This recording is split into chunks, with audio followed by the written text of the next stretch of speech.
On ne transforme pas les autres, on se transforme soi. L'idée qu'un thérapeute a le pouvoir de guérir, a le pouvoir de changer les choses, a le pouvoir de transformer une personne est complètement faux. Je ne l'ai jamais cru et je ne le crois toujours pas. Alors, est-ce qu'on peut perdre le contrôle en hypnose? Finalement, c'est la plus grande croyance et la plus grande peur des patients quand ils arrivent dans un cabinet, que c'est la première fois qu'ils sont confrontés à ça. On a vraiment cette image des émissions de télé, comme les émissions Stars sur Hypnose avec Mesmer, qui donnent l'impression d'arriver à faire n'importe quoi à ces sujets. Et finalement, on se dit, c'est ce qui va se passer aussi dans le cabinet d'hypnose thérapeutique, qui pourtant n'a rien à voir, et je vais perdre le contrôle. En fait, non, pas du tout. On ne peut absolument pas perdre contrôle sous hypnose.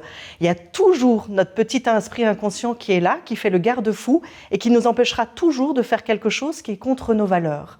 À partir du moment où le patient comprend ça, ça va tout changer dans la relation thérapeutique. Il est primordial pour un hypnothérapeute d'abord d'être bien formé et deuxièmement, tout simplement connaître ses limites, être humble et savoir que il y a des situations pour lesquelles on n'est pas bien formé et dans ce cas, il faut déléguer à quelqu'un d'autre. Ce n'est pas un échec en soi, c'est juste connaître ses limites pour le bien-être du patient. Parce que ce qui prime, ce n'est pas tout simplement notre ego, c'est juste le bien-être et la santé de la personne qu'on reçoit. C'est une éthique professionnelle et puis surtout, c'est de la bienveillance tout simplement. Très souvent, quand un nouveau patient arrive ici, je prends justement l'exemple de ces émissions de Mesmer et je leur dis « Tiens, vous avez vu l'émission de Mesmer où Franck Dubosc a été invité à agir comme Arsène Lupin et commencer à voler des choses dans les poches de tout le monde ?»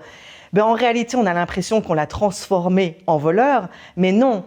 Mesmer a invité Franck Dubosc, qui est un acteur finalement, à jouer le rôle d'Arsène Lupin. Donc il ne l'a invité à faire aucune transgression, il l'a invité à faire ce qu'il préfère faire au monde, c'est jouer un rôle. Donc évidemment, il s'est amusé et il a pu jouer ce rôle en toute liberté.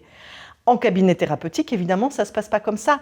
On va vous inviter effectivement à travailler une information qui est très dérangeante chez vous, mais en aucun cas, on ne peut vous amener à faire une transgression de vos valeurs. En aucun cas, vous n'allez perdre le contrôle. Et je dirais même que c'est plutôt le contraire. Vous arrivez avec une perte de contrôle sur une difficulté et l'hypnose va vous permettre de reprendre le contrôle. Un cas clinique qui m'a beaucoup touchée, c'est une jeune femme, qui venait pour des deuils mal faits, des deuils difficiles, une histoire familiale assez lourde, des problèmes par rapport en burn-out, par rapport au travail, des relations difficiles. Et dans l'anamnèse, elle me dit comme ça qu'elle voudrait avoir un enfant, qu'elle a fait plusieurs tentatives de FIV et que ça n'a pas marché jusqu'à aujourd'hui. On commence le travail thérapeutique sur l'objectif qu'elle s'est fixé et je lui ai proposé d'incorporer tout simplement, non pas de tomber enceinte, mais tout simplement le désir de devenir maman dans l'objectif. Après plusieurs séances, il s'est avéré qu'elle a fait d'autres tentatives de FIV qui ont réussi. Et aujourd'hui, elle est maman d'une magnifique petite fille. Ce qu'on a fait durant ce travail, c'est de la préparer à accueillir, c'est de faire place à ce qui est possible, à ce désir de devenir mère, c'est de tout simplement s'alléger de certaines lourdeurs qui ont fait que ça a pris trop de place au niveau du corps, du cœur, et qui l'ont empêché de pouvoir tout simplement tomber enceinte et d'avoir cet enfant. Mais aujourd'hui, elle savoure pleinement tout simplement ce rôle de mère et elle profite pleinement de sa petite fille.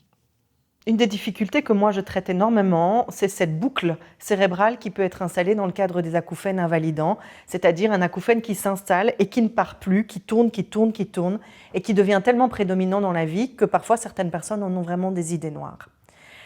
Le cas dont je me rappelle le plus, je dirais, ou en tous les cas qui m'a le plus marqué, c'était le cas d'un jeune homme qui était arrivé après avoir fait le tour des ORL, le tour des neuros, mais qui avait même commencé à être suivi en psychiatrie parce qu'il commençait une forte dépression par rapport à ça et il avait vraiment de très très grosses idées noires. Son acouphène était devenu central dans sa vie, il n'y avait vraiment plus rien d'autre. Et en discutant avec lui, au bout de quelques minutes, je me suis rendu compte que déjà, il ne comprenait pas ce que c'était cet acouphène, il ne comprenait pas pourquoi ça bouclait à l'intérieur de lui. Et la première chose que finalement j'ai faite, et que je pense qu'il serait important de faire avec toute personne qui présente un symptôme, c'est de lui expliquer pourquoi il tourne en boucle dans son cerveau, qu'il n'est pas fou, qu'il n'est pas dingue, que c'est une boucle cérébrale qui s'est installée, que c'est une information qui s'est bloquée, comme une sorte de traumatisme finalement, et qu'on va aider son cerveau par le biais de l'hypnose ici. Il y a d'autres techniques qui existent, mais la technique de l'hypnose est vraiment extrêmement efficace dans ce cadre-là, pour pouvoir stimuler le retraitement de l'information et débloquer le trauma. Alors en général, dans ce genre de thérapie-là, il nous faut 5-6 séances pour avoir vraiment un très chouette résultat. C'est une thérapie assez brève, mais quand ça marche, c'est vraiment très très chouette et ça peut aller très très vite.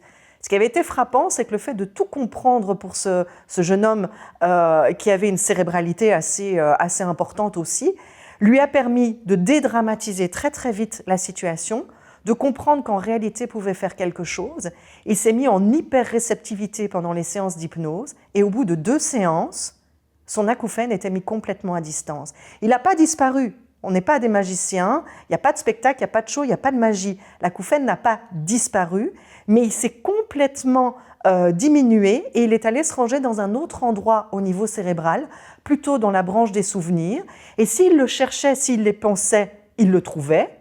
Mais on a appris aussi à travers les séances à ne pas le chercher et donc la plupart du temps à ne plus l'entendre. Et quand il l'entend, il pouvait désormais reprendre le contrôle puisque l'objectif aussi est de permettre au patient de devenir autonome et de pouvoir reproduire tous ces exercices lui-même. Donc il avait tous les outils pour pouvoir faire les choses lui-même. Il y a encore quelques mois, il m'a passé un petit coup de fil pour me dire à quel point il avait apprécié le travail qu'on avait fait, que sa vie avait changé et qu'aujourd'hui, il avait la vie d'un jeune normal. Il avait une copine, il avait repris ses études, il sortait, il fêtait, il s'amusait.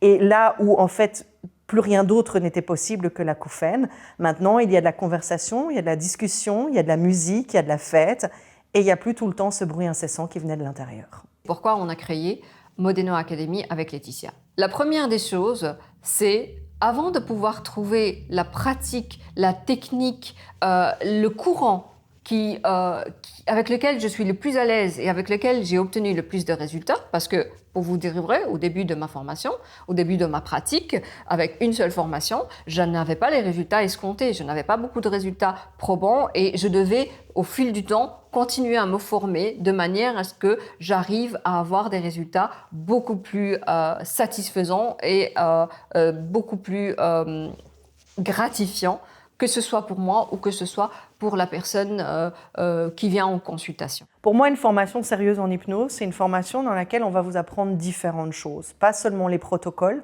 pas seulement l'histoire de l'hypnose, mais une formation où vous allez apprendre à entendre le patient au-delà des mots. C'est-à-dire de pouvoir l'observer, de pouvoir comprendre ce qui est non dit, qui est aussi un peu la base pour nous de la psychanalyse, mais c'est quelque chose que nous, on enseigne également à travers nos formations à nos élèves, parce que finalement, c'est ça qui va être fondamental. Le patient arrive souvent avec une demande, mais en réalité, il ne sait pas forcément quelle est sa vraie demande. Parfois, il faut aller plus loin. Il va falloir on amène à décortiquer ça aussi, à pouvoir amener ça pour aller plus profondément dans le travail. Donc, il nous faudra de la technique, il nous faudra de la théorie, il nous faudra comprendre au niveau scientifique comment fonctionne l'hypnose pour pouvoir l'expliquer au patient, parce qu'un patient qui comprend, c'est un patient qui va être beaucoup plus compliant. Il va falloir apprendre à lire, à décortiquer et à amener le patient vers sa vraie demande, parce qu'on n'est pas sûr qu'il la connaisse réellement. Et puis, il va falloir apprendre aussi à surfer. C'est-à-dire que malgré tout ça, malgré tous ces acquis, eh bien, parfois, on va se retrouver face à un imprévu. Et cet imprévu, eh bien, il va pouvoir falloir y faire face aussi. C'est-à-dire que on avait peut-être prévu une séance, on avait prévu différents exercices à faire, et en fait, c'est pas du tout vers ça qu'il va falloir aller. Il va falloir lâcher les scripts, lâcher le protocole qu'on avait prévu, et se lancer dans l'aventure avec le patient. Et ça vient aussi avec la pratique, mais c'est quelque chose aussi qu'on apprend au cours de nos formations. Faire des erreurs, travailler sur leurs problématiques, déjà, explorer leurs zones d'ombre avant même d'aller explorer les zones d'ombre des autres personnes, et de sortir totalement transformer déjà eux-mêmes en sortant de cette formation. Et seulement après, ils pourront aider les autres à se transformer. Parce que si vous n'avez pas exploré déjà vos propres mystères à vous, c'est très difficile d'accompagner convenablement votre patient. Donc, dans nos formations, on travaille énormément sur la prise de conscience de soi, sur le travail sur soi, parce que ça, c'est pas une option. Si vous voulez accompagner convenablement vos patients, il faut travailler sur soi. Et nous, en psychanalyse, mais comme en hypnose aussi, On travaille perpétuellement sur nous, on est constamment en supervision et c'est simplement une question d'éthique pour pouvoir travailler convenablement avec son patient. Voilà ce qu'on apprend, je pense, en tous les cas, dans une formation sérieuse en hypnose. Le patient est maître de son destin.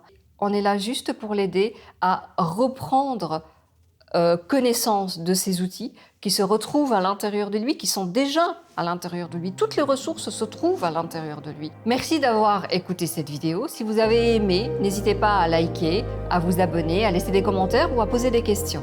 Vous pouvez aussi trouver un e-book gratuit sur l'introduction de l'hypnose sur notre site internet. Le lien se trouve dans la description.